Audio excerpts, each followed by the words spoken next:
What would you find if you mapped every missing person in America against the most toxic land in the country? In 2019, one man did exactly that. He was a data scientist, and he pulled every single unresolved missing persons case from the federal NAMUS database. Then he layered those disappearances over a map of EPA's Superfund sites, the most contaminated pieces of land in the United States. Places so poisoned that the federal government itself declared them environmental emergencies. And when the two maps merged, something emerged that should not have been there. 17 Superfund sites across the eastern seaboard showed statistically significant clusters of missing persons within a 2-mile radius. Not one or two extra cases. Clusters. Dense, recurring, unexplained concentrations of people who vanished and were never found. The kind of pattern that, once you see it, you cannot unsee. The kind of pattern that, statistically speaking, should not exist by chance alone. He published his findings on a personal blog. A ProPublica journalist reviewed his methodology and confirmed it was sound. And then, in 2021, the blog disappeared. The author said he received a cease and desist letter from one of the chemical companies named in his analysis. But cached versions of the original data still exist. And tonight, we are going to walk through what he found. Let's start with what a Superfund site actually is, because the term gets thrown around casually and most people have no idea what it really means. A Superfund site is a location so contaminated with hazardous waste that it has been placed on the national priorities list by the Environmental Protection Agency. We are not talking about a factory that had a minor spill. We are talking about land that has been saturated with industrial chemicals, heavy metals, radioactive material, or biological waste to the point where it poses an active threat to human health. Some of these sites have been leaching poison into the groundwater for decades. Some of them sit adjacent to residential neighborhoods, schools, parks. The EPA's own records acknowledge over 1,300 active Superfund sites across the country, with the highest concentration along the eastern seaboard and the Great Lakes Corridor, areas with the densest history of industrial manufacturing in the nation. Now here's the detail that matters. Many of these sites are remote. They are fenced off. They are surrounded by terrain that has been altered by decades of industrial activity. Unstable ground. Abandoned infrastructure. Chemical lagoons. Underground storage facilities. Places where the soil itself is dangerous. Places that are, by design and by neglect, largely unwatched. The data scientist, whose name has never been confirmed publicly, though several archival forums refer to him by the handle d.keen, scraped the NAMUS database sometime in early 2019. NAMUS, for those unfamiliar, is the National Missing and Unidentified Persons System. It is the closest thing the United States has to a centralized clearinghouse for missing persons cases. It is also, by the admission of almost everyone who has worked with it, incomplete. Many local law enforcement agencies do not report to NAMUS. Many cases are entered years after the disappearance. The data is messy. But it is the best dataset available, and D.Keen worked with what he had.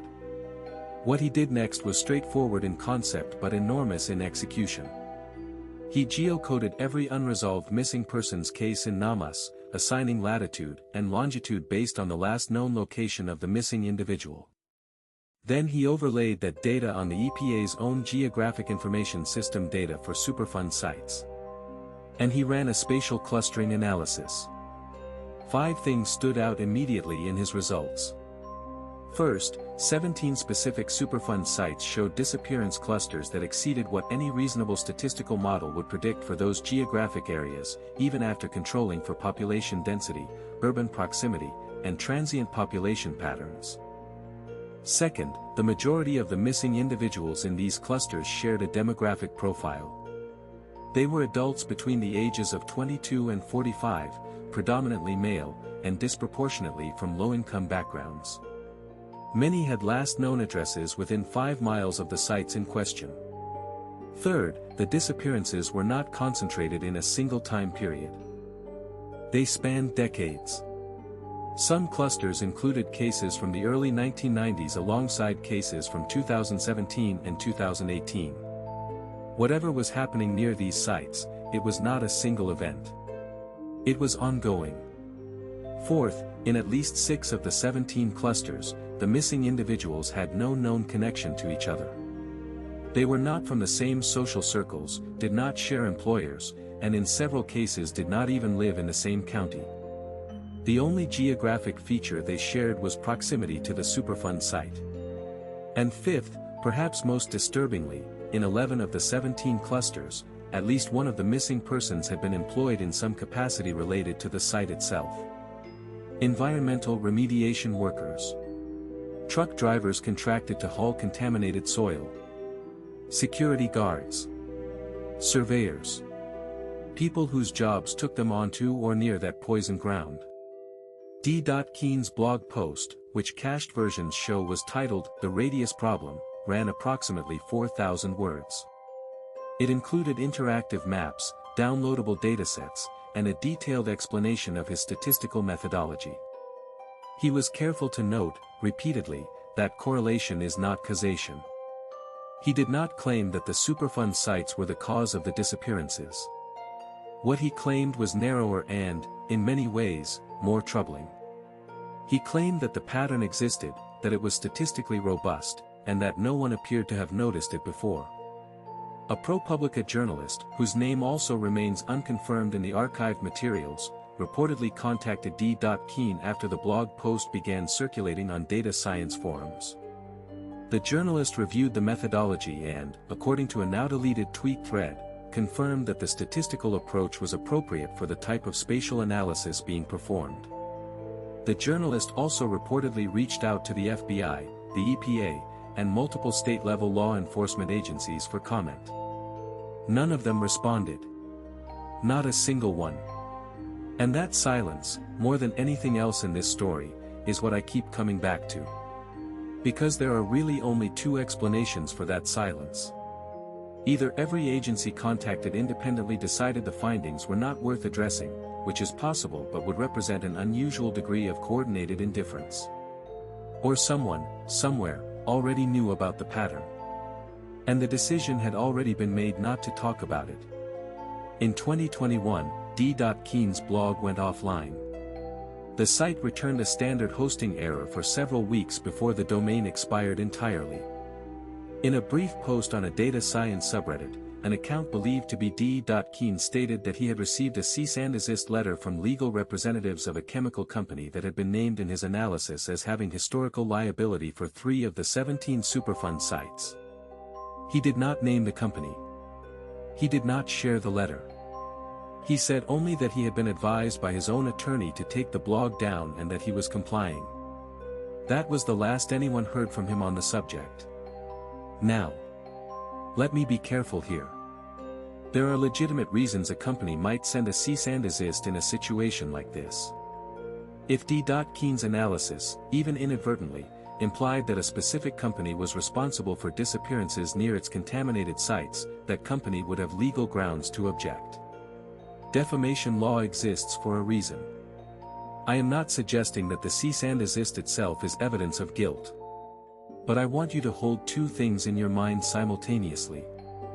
A man found a pattern in publicly available federal data. And a private company used legal pressure to make that pattern harder to find. Those 2 facts can coexist without conspiracy. But they can also coexist with one. Let's talk about what the land itself is like near these sites, because I think it matters more than most people realize. I spent weeks reading EPA's site assessment documents for several of the 17 locations D. Keen identified. 3 details appeared repeatedly across multiple sites that I want to highlight. First, many of these Superfund sites contain vast networks of underground infrastructure. We are talking about buried storage tanks, drainage tunnels, subterranean retention basins, collapsed mine shafts, and in at least 2 cases, sealed underground facilities whose original purposes were redacted from public documents. The subsurface geography of a Superfund site can be extraordinarily complex, and in many cases, it has never been fully mapped. Second, the fencing and security at many of these sites is minimal to non-existent. Budget constraints, bureaucratic neglect, and the sheer remoteness of some locations mean that large swaths of contaminated land are effectively unmonitored. Anyone could walk onto these sites. And anything could be left there. Third, and this is the detail that genuinely unsettled me, the chemical contamination at many Superfund sites actively degrades biological material. Certain industrial solvents, heavy metals, and acidic compounds found in the soil and groundwater at these locations would accelerate the decomposition of organic matter. Including human remains. Including bones. Some of these chemicals are so corrosive that they would leave virtually nothing behind within months. If someone wanted to make a person disappear permanently, there would be few better places on Earth to do it than the 2-mile radius surrounding a federal Superfund site. The ground is poisoned enough to destroy evidence. The land is unwatched.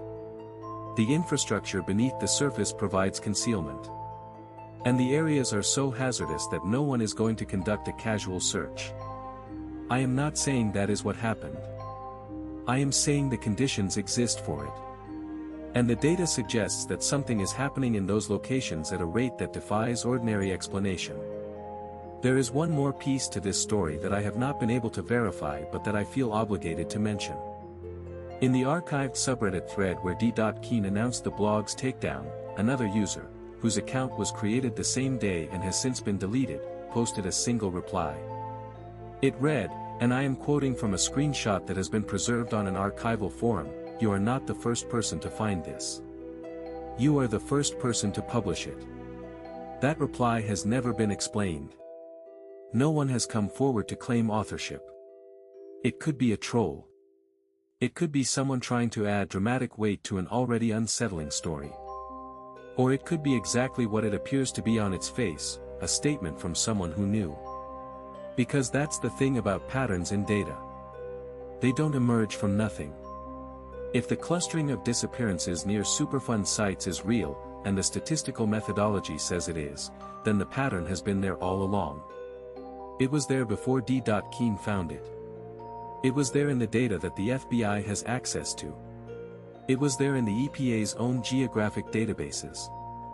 It was there every single time someone vanished within 2 miles of land so toxic that the government itself said no one should live near it. The pattern was always there. The only question is whether anyone else saw it. And if they did, why they said nothing. The cached data from D.Keen's blog still exists.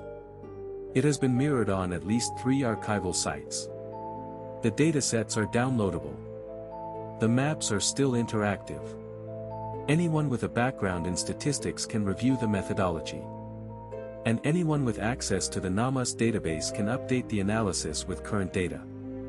I wonder what they would find. I wonder if the clusters have grown. 17 Superfund sites. Decades of disappearances. A pattern that appeared in the data, was confirmed by a journalist, was silenced by a corporation, and has never been addressed by a single law enforcement agency in the United States. The land is still there. The chemicals are still in the ground. And people, right now, tonight, live within 2 miles of those sites.